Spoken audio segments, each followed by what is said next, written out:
myslím si, že je čas spraviť ďalší setup tour. Čaute všetci, vítam vás u môjho ďalšieho super videa. Dneska tu máme setup tour, tu je môj profesionálny youtuberský... No si srandu, není vôbec profesionálny. Toto je môj super kvalitný, najlepší na svete setup pre youtubera začínajúceho, ktorý má len 200 subs. Jaj, to je škoda, nezarábam z YouTube, to je smutné.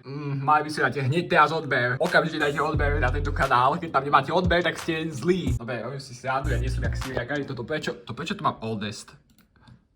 Tak to je lepšie. Ok, to je že dneska si ukážeme setup, môj super setup si ukážeme a povieme si, čo sa zmenilo, čiže čo som dal preč a čo som sa naopak pridal, takže poďme na to. Pred rokom ste mohli vidieť, vyšlo setup tour video, ale to bolo také, fuj. Roztriasené to tam bolo, ty kokos, jak osika sa to tam triaslo, teraz máte názornú ukážku, vo Sony Vegas vám to tu predvediem. Fúha, tu je nejaké nezostriané video, to som ešte nezostrial, to si robíš srandu. Však to malo dneska už výjsť, teda dokonca to malo výjsť aj včera. To prečo nie je zostrihané, ale ešte 8 minút, to je v pohode, to bude mať 100 peniaze, super, nice. Dobre, už prestaň mi trápti, lebo poďme sa vrhnúť na ten setup. Takže poďme na to. Začal by som asi monitorom nezačnem, ja neviem čím začnem. Začal by som asi stolom, to nejaký proste z IKEA, ja neviem, model tu máte na obrazovke, ak sa nepodarí dohľadať. A potom to video si môžete spraviť rovnaký setup ako ja, ako si mohli všimnúť, je to aj na tom istom mieste, ak som predchádzajúcom videu, dobre presne brbla zbytočnú. Začal by som podložkou na myš, to aj zašpinená, lebo som nechutný, som si tu ešte kreslil, takže tu máme ešte tie degešiny z tej cerusky, keď som gumoval. Ale toto je proste podložka Logitech, to je taká super dobrá profesionálna podložka, ja nepotrebujem veľa, nepotrebujem mať ty kokos cez celý stôl podložku. Zbytočne by to bolo takéto zašpinené, lebo proste tu aj, no... Tu proste robím rozličné aktivity. Nie, nebojte sa, nie je to to, čo si myslíte. Ale ako môžete vidieť, už ju mám rok, takže už je taká zašpínená celkom. Jedného dňa ju umyjem a možno z toho spraviť video, ja neviem. Aj sluchátka sú celkom ako špinavé, fuj. A jo, sluchátka, toto sú KOS CS100. Tuto je to napísané, neviem, či to je presný model, ale asi hej. Tie sa mi už stihli po roku zlomiť, toto tam... To sa dá proste takto otočiť, tu majú takú super funkciu. Toto môžeš dať pre kamaráta, toto môžeš počúvať ty. To je výborná funkcia. Samozrejme, robím si srandu, toto sa mi zlomilo, lebo proste furt som to za túto stranu takto vyťahoval, proste som tu... Ešte si zničím celé sluchátka, super. Myš, táto je iná inak, táto je iná. Predtým som mal takú kancelársku Simple Lenovo, proste ktorá bola úplne na nič, som bol kvôli nej nubak v Minecrafte a teraz ty kokos, to je normálne profi myš. Drátová, pretože ja neznášam, keď sa mi proste, keď mám bezdrátovú myš ako táto tu. Toto je inak nejaká založená myš na proste, no na notebook to je myš, tam to používam, túto myš. Toto proste takáto bezdrátová myš. Tu máš takúto malú srandu, ktorú zapichneš do kompu. Ale to sa ti môže stratiť. A druhák je tu batéria. A možno si hovoríte, že však to potrebuje batérie, ty degeš. No hej, a to je práve ten problém, pretože... Zaostrí. A to je práve ten problém, lebo tie batérie sa dokážu vybiť. Teraz ste oslepli. Klávesnica... Inak myš vám dám model na obrazovku, lebo ja si to nepamätám všetky parametre, tak všetky parametre budete mať tuto aj hore na obrazovke, tuto nejak, alebo ja neviem proste. Kde to editor rozhodne, tak tam to bude. Že editor Jakub má? Áno, bude to tam. Dobre, klávesnica, to je takáto krásna podsvietená. Je to tiež Logitech. Vlastne podložka je Logitech, aj myš je Logitech, aj klávesnica je Logitech, takže to je Logitech setup. Klávesnica tu mám do G915. Zázračne si pamätám tento model, lebo som na neho objednával klávesy, lebo pozrite sa, toto je šípka tu inak, takže toto je tu šípka proste.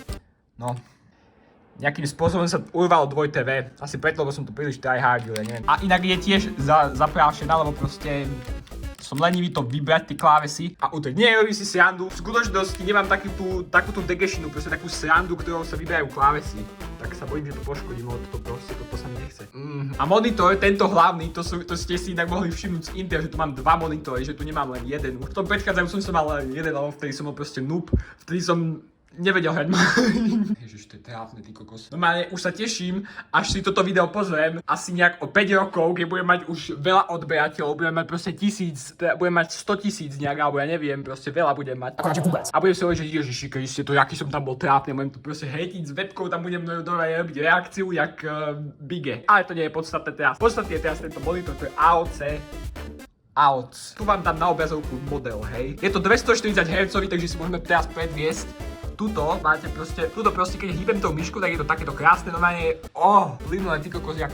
A tuto keď dám myš, tak fuj, to je úplne sekavé. A toto je môj druhý monitor, tento už poznáte, to je Dell Počkaj, to je Dell P2314H. To je starý známy kamarát. Potom tu máme ešte rameno na mikrák, to je profesionálne. Konečne niečo profesionálne v mojom štúdiu. Tuto mám na ňom, je to Rode PSA 1+. Je to Rode PSA 1+, toto rameno. Tento mikrák, toto je vidíte napísané Behringer C1U, to používal každý začiatočný youtuber proste. To kedysi používal každý začiatočný youtuber. Potom tu mám ešte...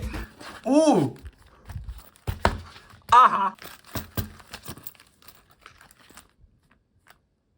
Však tam nič nie je, to môžem odhodiť do koša reálne. Potom tu mám ešte Lightning kábel na iPhone. Tento používam skôr, keď chcem iPhone napojiť do kompu, proste a taký ďalší som aj iný. Na nabíjanie tu, počkaj, tu mám bordel, lebo som, no, degeš som. Do keľu, ty degeš.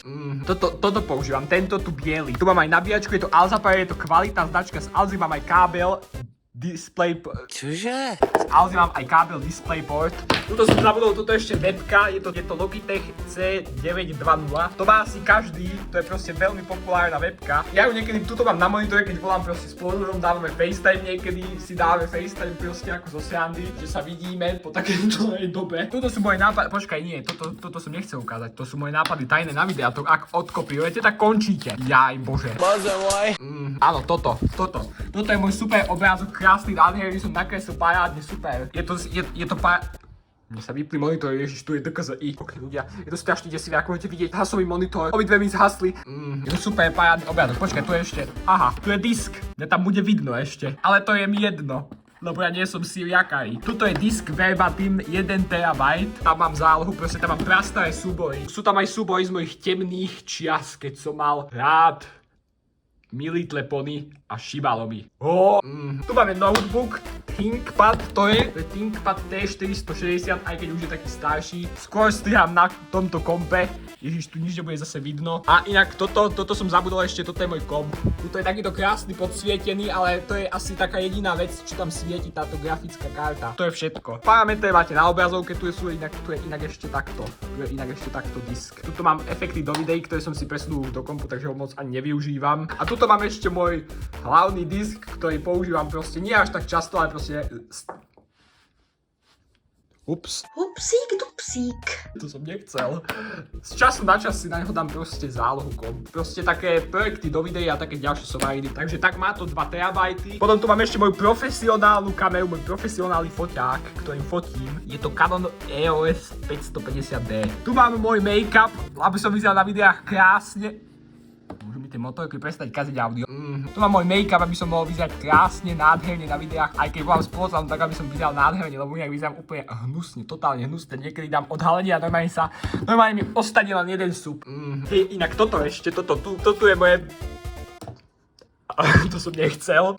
Toto je moje profesionálne kresliace prostredie. Tu mám takéto profesionálne strúhatko, do ktorého si strčím ceruzku a idem. Tu mám moju ceruzku, ktorá sa mi zlomila už 2-krát, lebo je proste degešná. Toto strúhatko je degešné, lebo proste ja som to hovoril len tak, aby som mu neukryjudil, ale v skutočnosti je degešné, je úplne na nič. Zle sa v ňom strúha, proste celé zle. Aspoň, že je tu, kebyže tu nie je táto plastová sranda, tak ho nepoužívam, lebo proste mne sa nechce strúhať nad košom proste. Ja neviem prečo, ja som divný, nechce sa mi strúhať nad košom, proste som lenivý. Áno, ja viem. Tu mám inak ešte gumu, ktorou gumujem si proste moje temné časy, takže pozerajte, takto to funguje. Názornú ukážku spravíme, dáme si Oldest.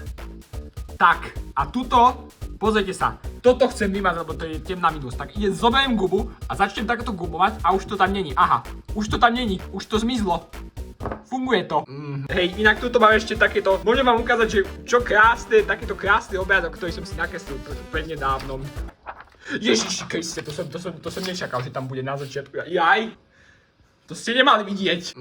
A inak toto ešte som zabudol, toto môj statív profesionálny. Je to super statív, mám na ňom niekedy zrkadlovku, proste aj iPhone na ňom mám niekedy, keď točím nejaké somariny. Ale to sú skôr len tak pre mňa, že si točím také IRL videjka, proste také vtipné, smiešné, z ktorých je mi stejnak zle, ale to je jedno.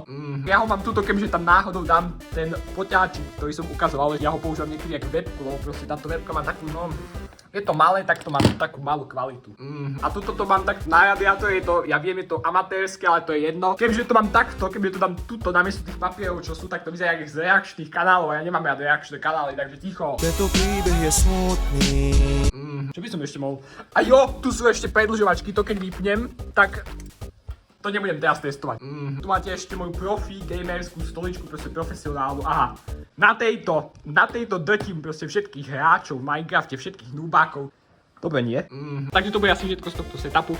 Snáď bol lepší ako tento diel, lebo dúfam, že hej, lebo tento má len 1 minútu, tento bude dlhší podľa mňa.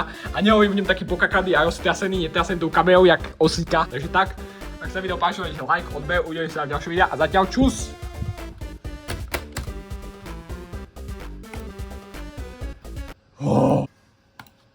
To nie je ešte hotové.